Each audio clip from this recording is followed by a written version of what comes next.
People State of Michigan versus Marshall Scott Sosby. We are here today for sentencing. Sentencing guidelines in this case are calculated 225 to 375 months. Ms. Brookman, do you agree with that computation of the guidelines? I agree with the totals, Your Honor. I first want to take a moment to acknowledge the tremendous loss that the Sosby family and so many others experienced by losing their loved ones, Carmen and Michael Sosby. Marshall's actions killing his parents were senseless. His siblings should have never had to endure that loss at such a young age, and his grandparents should not have had to have buried their children. We're here today because the Michigan Supreme Court held in People v. Stovall that a life with parole sentence for an offense committed by a child violates the Michigan Constitution's prohibition on cruel or unusual punishment. At the time of this offense, Marshall was 17 years old. He was a scared, immature, and impetuous kid. Today, Marshall is 35 years old. He has grown and matured from that abused 17-year-old into a remorseful and thoughtful man. He spent the last 17 years participating in programming, bettering himself and those around him. He has spent that time self-reflecting and living with the pain of this offense. When fashioning a new sentence for Marshall, there are many considerations for this court. A sentence must be proportionate to the offense and the offender. People v. Boykin and People v. Eccles require this court to consider the mitigating characteristics of Marshall's youth at the time he committed this offense. The first Miller factor is chronological age and its hallmark features of youth. Marshall's chronological age is mitigating. He committed this offense when he was 17 years old. Our case law tells us that youth is always mitigating and must be considered for its mitigating impact. The brain science tells us that adolescents, compared to mature adults, have a reduced ability to control their impulses in a complex or emotionally charged situation. The next Miller factor is the circumstances of the family and home environment. This case is unique because Marshall killed his own parents, who subjected him to extreme abuse and neglect.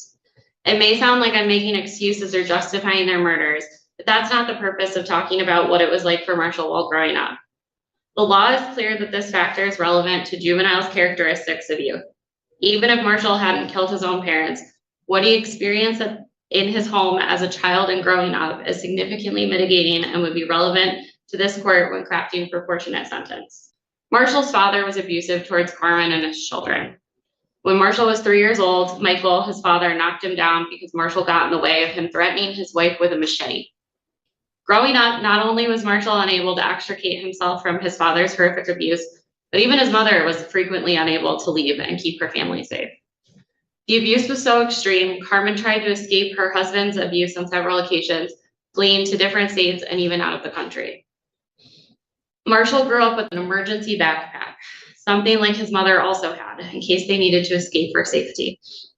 Because of her own abuse, Carmen did her best to care for her children, but there were times when she left on her own, leaving Marshall and his siblings behind. On some of these occasions, Michael would have Marshall call his mom and beg her to come back. The escapes were never successful. They always ended up with Marshall's parents getting back together, and the violence would continue. Marshall grew up near his paternal grandparents and who would try to protect the children when they could, but Michael frequently would not let his parents see their grandchildren if they were trying to intervene between him and his wife. As he grew up, Marshall experienced abuse, like his father handcuffing him to his brother, holding him underwater in a pool, using a taser and electric collar on him as punishments. In the year leading up to this offense, Marshall's father, holding a 9mm gun, ordered Marshall outside and to face away from him. Michael shot Marshall in the back, causing him to fall to the ground. It wasn't until his father was standing over him that Marshall realized his father had switched out the Smith & Wesson for a paintball gun. Marshall grew up in tremendous fear of his father. He felt protective of his mother and wanted to help, but he was a child who also needed to be protected. And he was not getting that from the adults in his life. He spent a lot of time alone, retreating to the comfort of video games, fantasy worlds, and online friendships. He experienced things no child should have to experience, especially by the person who is supposed to be his protector. He saw things that no child is supposed to see. What Marshall experienced as a child, both trauma and neglect, mitigates in favor of a sentence of 225 months for the homicides. The next Miller factors are the circumstances of the event and the ability to navigate the criminal justice system. On September 23rd, 2008, Marshall got into a fight with his father about his cell phone and unjustifiably shot and killed his father and his mother. Marshall then threatened his sister Samantha's life when he pointed a gun at her and told her not to tell the police what really happened. He initially denied his actions, lying to police. Following the offense, Marshall was found to be incompetent for trial for a period of time. He was admitted to the Center for Forensic Psychiatry before he was eventually restored to competency. In 17 years of incarceration, Marshall has incurred only one Class 1 misconduct and only 9 misconduct tickets total. He's been at the lowest security level possible for the last 12 years. His misconduct record is below the average for an incarcerated inmate in Michigan. His record is especially exemplary because we know that juveniles earn a lot of those early misconducts in the first years that they're incarcerated. And in 2010, he earned his GED in prison. He's currently enrolled in Jackson College and is a member of the Honor Society. Marshall has meaningfully engaged in as much programming as has been available to him. Most recently, Marshall finished a personal integrity course and earned a 4.0 in his English course. In terms of trades and job readiness for when he comes home, Marshall has participated in study courses like commercial driver's license, advanced business, real estate, small business, and programs like computer science, legal research, Money Start computer-based instruction, and Build Your Own Financial Future. Marshall has also been involved extensively in the Prison for Creative Arts program, also known as PCAP, through the University of Michigan, participating in creative writing and theater. As we think about Marshall's future, he recognizes how lucky he is to have had the support of his grandfather until his grandfather passed last year, and to have the support of his grandmother. Marshall took responsibility and pleaded guilty to second-degree murder when he was still a child. Sentencing Marshall to a sentence that is just as harsh or even harsher than the range for first-degree murder juvenile would be disproportionate. When it comes to protection of society, Marshall has been housed at the lowest level of security available to him for the last 12 years. In 2012, just a few years after arriving to prison, Marshall's risk assessment on a prison evaluation posed such a low risk for violence, MDOC removed him from the waiting list for mandatory violence prevention programming, as he did not need this because of his low risk score. I'm asking this court to resentence Marshall to 225 months on the homicide offenses. I was a horrible person who created a void and destruction within those I loved and cherished and in my community. When I took the lives of my mom, Carmen Sosby, my dad, Michael Sosby, my mom, her husband killed. I imagine she was overwhelmed with betrayal, grief, sadness, confusion, gut-wrenching pain. Never truly be able to correct what I've taken and the emotions of pain I place on my family, friends of the family, and society. And on that horrific day, Tristan almost told me about how you took your shoes off and said, "Mama, get out home."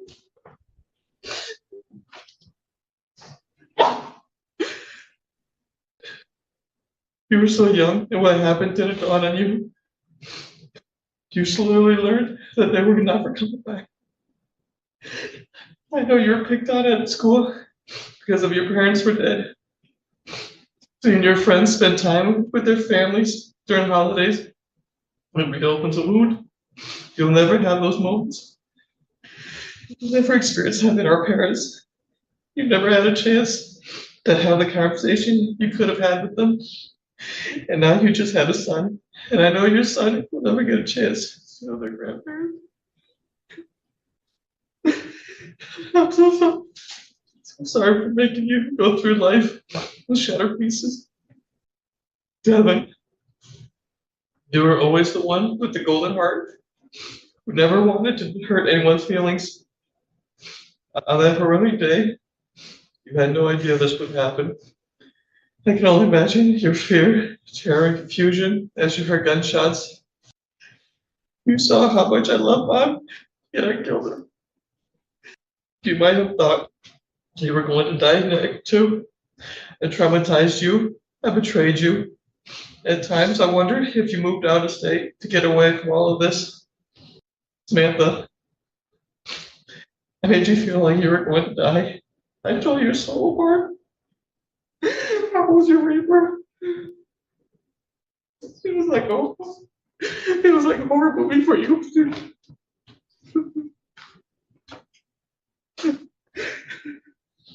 You saw me take Dad's life. I was your champion. And then you saw me take the life of someone I cherished. And you thought you were next because I threatened you. I know this fear that you've been living with your whole life, your whole world, has shifted again because of my resentencing. I don't want you to live in fear. I want you to find peace, security, and stability that I've taken from you because of my actions. I cannot do what I did, so I wish I could. I realize that all the words I'm speaking today are not enough. I can't go back in time. I failed my family. I'm going to send you a request to start your video. If you prefer not to start your video, you don't have to accept that. I would much rather not. Okay. I am the sister of Marshall Sosby, who I will refer to as my older brother from here forward to avoid using his name, so I am able to get through this statement. Using my older brother's name in any sense creates significant distress for me, which may affect my ability to remain focused while providing this crucial, never before heard in this case statement. I have even covered him with a sticky note because I do not want to see him. For this reason, I will refer to him in general terms. I understand that this defense and criminal heavily rely on the victims to be too scared to relive these memories so that they may then paint their own images of what happened. So I am here at the risk of reopening these disturbing memories to relay the full truth. I am submitting this statement after many years of being unable to speak on these matters in a formal setting. Since the horrific tragedy, I have not felt able to testify or provide input in proceedings involving my brother. When I was a minor, I was not permitted to testify in court by my grandparents. And over the years, I have struggled with fear and distress when even receiving correspondences related to the case. I am here now to tell you plainly and without apology how my brother's crimes have destroyed my family's and my life. This is the moment where the entire narrative of the case starts shifting.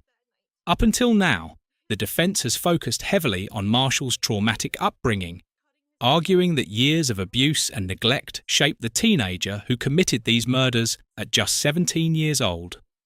But now, his sister is presenting a completely different version of events, one that directly challenges the image of Marshall as simply a damaged child. She describes years of manipulation, intimidation, and hidden violence behind closed doors, claiming the court has never fully understood who her brother really was. And legally, this matters because sentencing hearings aren't only about the crime itself. They're also about credibility, rehabilitation, future danger, and whether remorse can truly be trusted.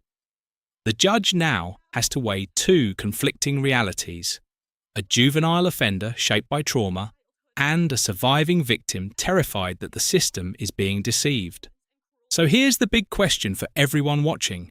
Can severe childhood abuse explain horrific violence without excusing it? Let us know what you think in the comments. I am curious if they are aware of the real reasons he snapped that night. His cell phone taken from him due to an outrageous bill, cutting his communications with a girlfriend in a different state where they planned to be wed in a Nazi-themed ceremony. I wonder if you were all aware of his dark side and his demons he believed he could summon to hurt others, or of the violence he inflicted upon his siblings throughout our childhood. I truly feel the courts are in the dark on how deep his evil is rooted. I am here today to fill in those missing pieces to this story. In 2008, he brutally stole the life of our parents in front of me and my younger brother, Devin. That moment, like so many others during our childhood, was only one episode in a long history of violence and cruelty. Growing up with him was not merely difficult, it was a constant nightmare. We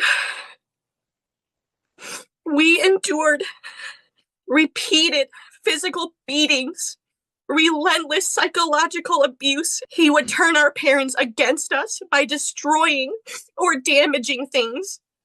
For example, dumping every single item of clothing in the middle of our rooms and telling our parents that we did it because we hated them. He often created situations designed to turn the adults against us while protecting his own image. What frightened me the most was how quickly he could change his behavior when authority figures or adults were nearby. Moments after hurting or threatening us, he would instantly smile, act calm, kind, and completely harmless. A perfect angel. I remember him hurting us. And then, the moment he heard an adult approaching, switching demeanor entirely, while silently squeezing or pinching our arms as hard as he could as a warning to not say anything. That constant message that speaking up would lead to retaliation shaped my childhood and is a large part of why I have remained silent and fearful for so many years. We, as children, tried to get help. We told our elders.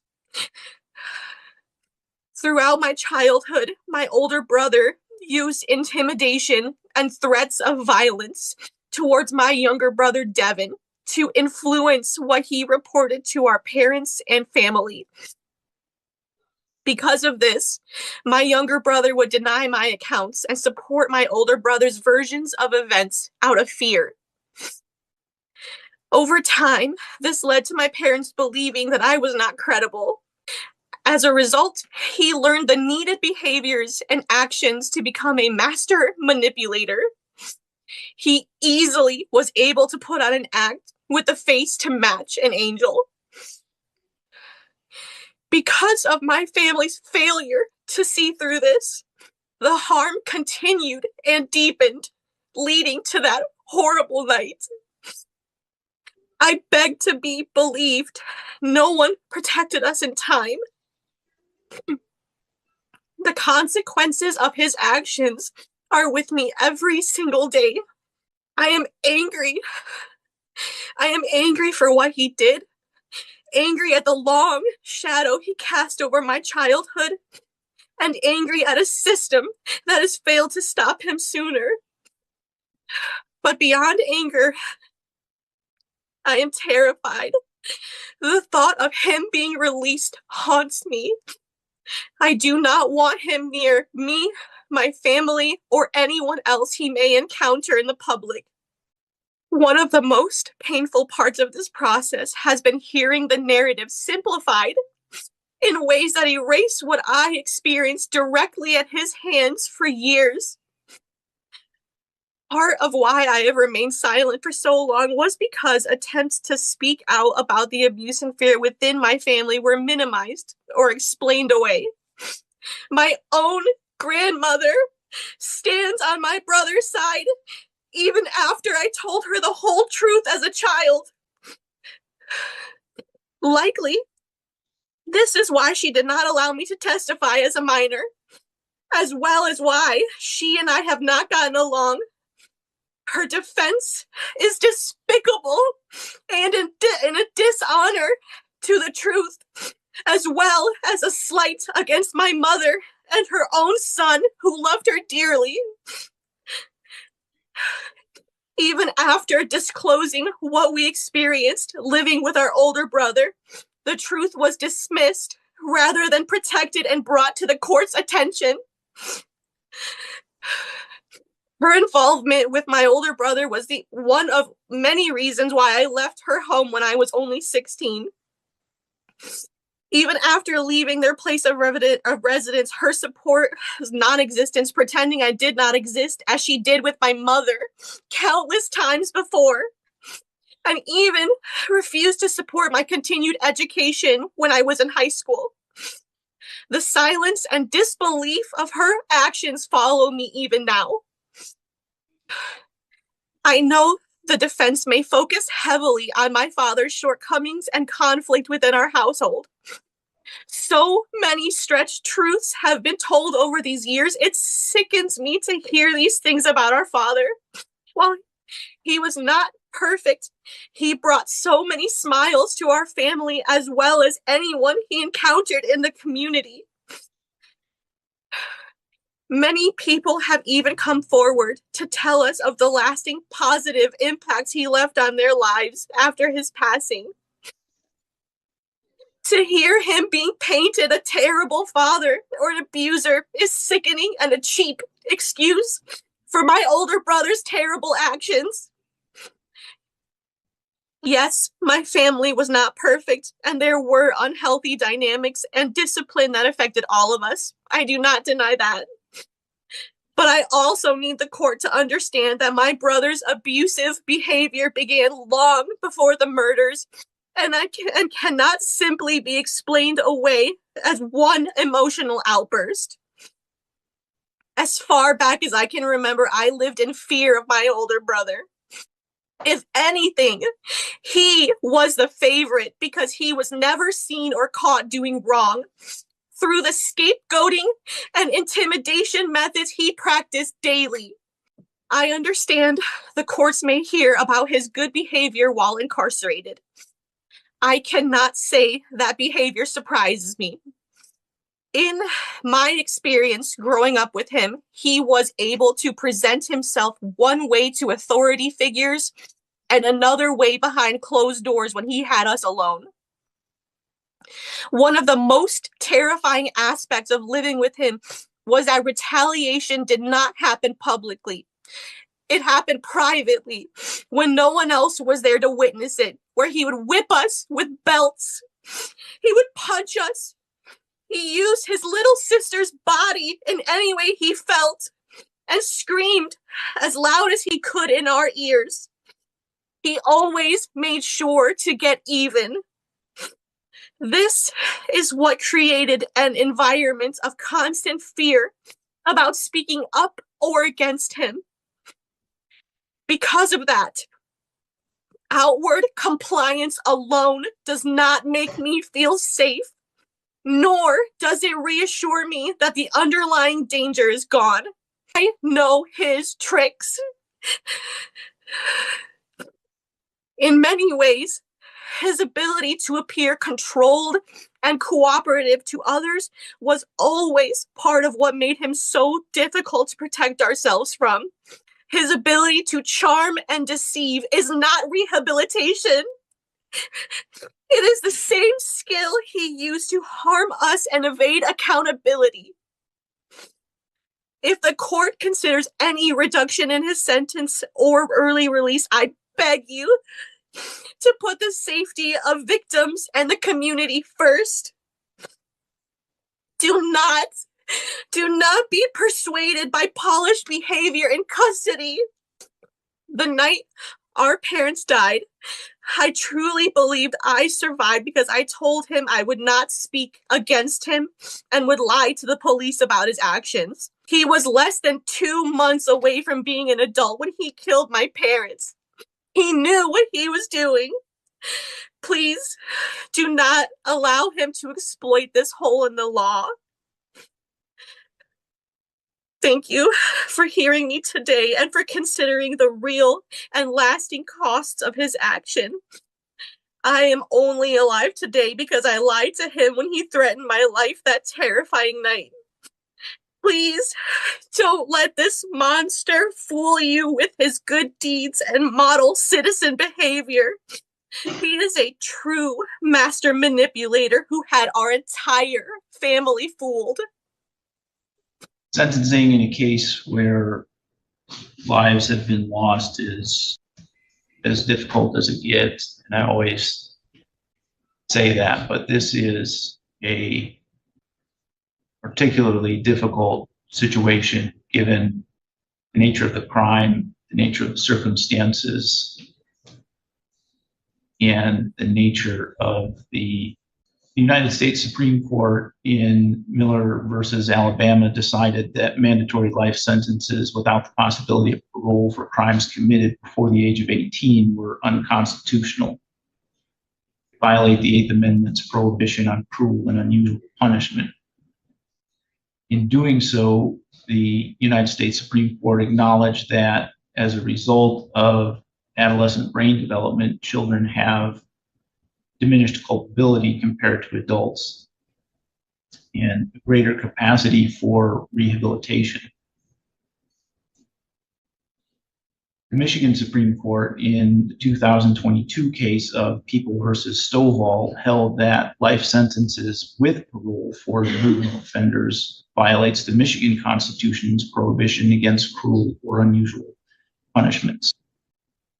Consistent with Stovall, Michigan Supreme Court entered an order in this case vacating Mr. Sosby's sentence as it included a parolable life sentence. Cases decided by the United States Supreme Court and the Michigan Supreme Court make one thing abundantly clear, and that's that youth matters in sentencing juvenile offenders. Goes without saying that the offenses here are among the most serious that we face in society. 2 murders, felony firearm, assault with a dangerous weapon, and interfering with a police investigation. Obviously, Mr. Sosby had no prior criminal history before committing these offenses. Emotional wounds caused by these crimes obviously have not fully healed, and as we just heard, are, at least in one case, wounds that are still very raw. Mr. Sosby was 17 years old when he committed these offenses, which include the murder of his parents. His family and home environment, as outlined in documentation that I have, were dysfunctional, and I would even say highly dysfunctional. And unfortunately, Mr. Sosby's mother was unable to protect him. His record while in custody includes only one significant infraction over a long period of time. It's extremely low when measured against the typical rate at which inmates accrue infractions. Based on the report of Richard Stapleton that was attached to defendant's brief, stands in particular contrast to the fact that younger offenders are more likely to have a higher number of infractions while incarcerated. There's been an argument or a statement here today that that behavior is part of manipulation by Mr. Sosby to look good or minimize what's happened here. Length of time that this behavior has gone on and the setting in which it has gone on suggests that it is something real and substantive as opposed to the manipulation. The decisions of this U.S. Supreme Court and the Michigan Supreme Court as it relates to juvenile sentencing, and that is that youth matters. With respect to the interfering with police investigation, sent forth that Mr. Sosby served 57 to 120 months with the Michigan Department of Corrections. With respect to the assault with a dangerous weapon charge, it's the sense of the court that Mr. Sosby served 23 months to 48 months with the Michigan Department of Corrections. With respect to both of the second-degree murder charges, it is the sense of the court that Mr. Sosby served 260 months to 750 months with the Michigan Department of Corrections. And with respect to the felony firearm, it is the sentence of the court that Mr. Sosby served 24 Department of Corrections. By law, felony firearm has to be served first, and the other charges are consecutive to the felony firearm charge. We will have to do the math on that, but it's 6,441 days total. After hearing hours of painful testimony, emotional victim statements, and legal arguments centered around juvenile sentencing laws, the judge ultimately decided that Marshall Sasby's youth at the time of the murders could not be ignored. The court acknowledged the horrific nature of killing both parents, but also recognized the Supreme Court rulings requiring judges to consider adolescent brain development, trauma, and the potential for rehabilitation when sentencing juvenile offenders. In the end, Marshall received a lengthy prison sentence rather than permanent life without parole, with the judge specifically pointing to his prison behavior, educational progress, and low disciplinary record as evidence of meaningful change over the past 17 years. Still, the victim impact statements made it painfully clear that for surviving family members, the emotional wounds remain very much alive. This case leaves behind difficult questions about abuse, accountability, manipulation, and whether true rehabilitation is ever fully knowable in cases this devastating. If you found this courtroom case as emotional and complicated as we did, make sure to like this video, share your thoughts in the comments, and subscribe for more powerful courtroom breakdowns and legal analysis every week. The first amount is applied toward the 24 months of the felony firearm, and the balance is applied toward the remaining charges, which are concurrent.